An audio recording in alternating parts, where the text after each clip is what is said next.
Ang tinig ng karunungan sa bagong panahon.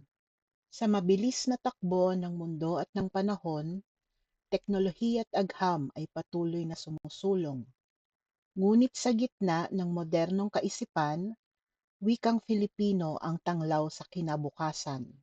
Mula sa lumang pluma at papel na kay tagal, ngayon may artificial intelligence na gumagabay at nagdarasal.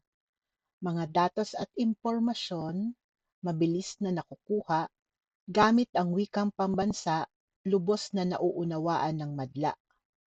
Hindi hadlang ang makabagong teknolohiya upang ang ating kultura ay patuloy na ipakilala. Ang AI ay kasangkapan sa malalim na pananaliksik, tulay upang yaman ng impormasyon ay maihatid ng mabilis. Sa tulong ng wika at ng makabagong sistema, bawat ideya ay nagiging malinaw at dalisay ang diwa. Responsableng paggamit ating isa sa buhay upang ang katotohanan ay patuloy na magbigay buhay. Ito ang patunay na ang wika natin ay buhay, nakikipagsabayan, umaangkop sa bawat tagumpay.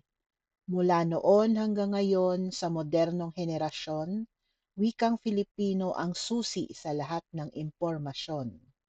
Wikang Filipino at AI, pinag-isa ng panahon, kasangkapan sa pananaliksik, sandata ng bagong henerasyon.